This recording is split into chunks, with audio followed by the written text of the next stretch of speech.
Welcome to this geometry lesson.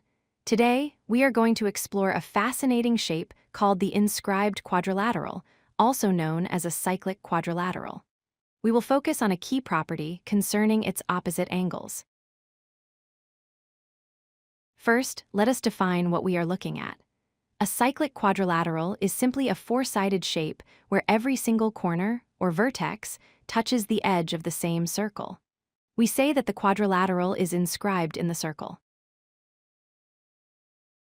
Now, let us identify the opposite angles. These are the angles that face each other diagonally across the shape.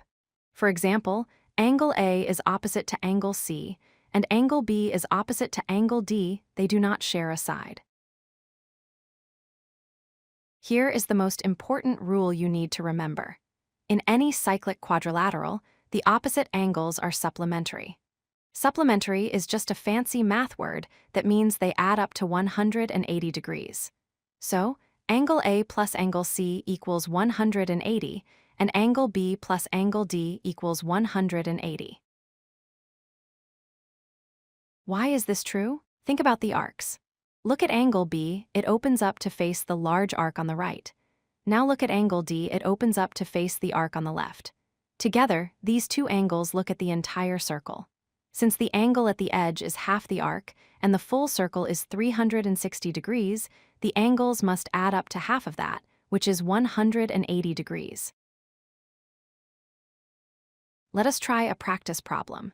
Here we have a circle with a quadrilateral inside.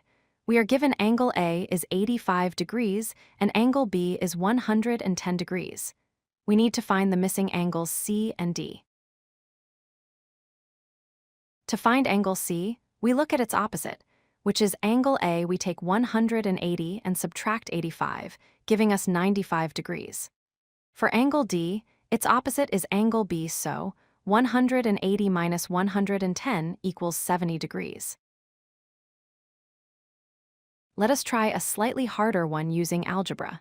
Here, we do not have plain numbers. Angle B is 3x plus 10, and its opposite, angle D, is 2x plus 20. We need to find the value of x. Since B and D are opposite, they add to 180. We write the equation, 3x plus 10 plus 2x plus 20 equals 180. Combining terms gives us 5x plus 30 equals 180. Subtract 30 from both sides to get 5x equals 150. Finally, divide by 5, and we find that x equals 30. To wrap up, remember these 3 points. A cyclic quadrilateral has all 4 vertices on a circle. Its opposite angles are always supplementary, and supplementary means they sum to 180 degrees. Thanks for watching, and good luck with your geometry problems. If you like this video, hit that like button and don't forget to subscribe. Visit codelucky.com for more such useful content.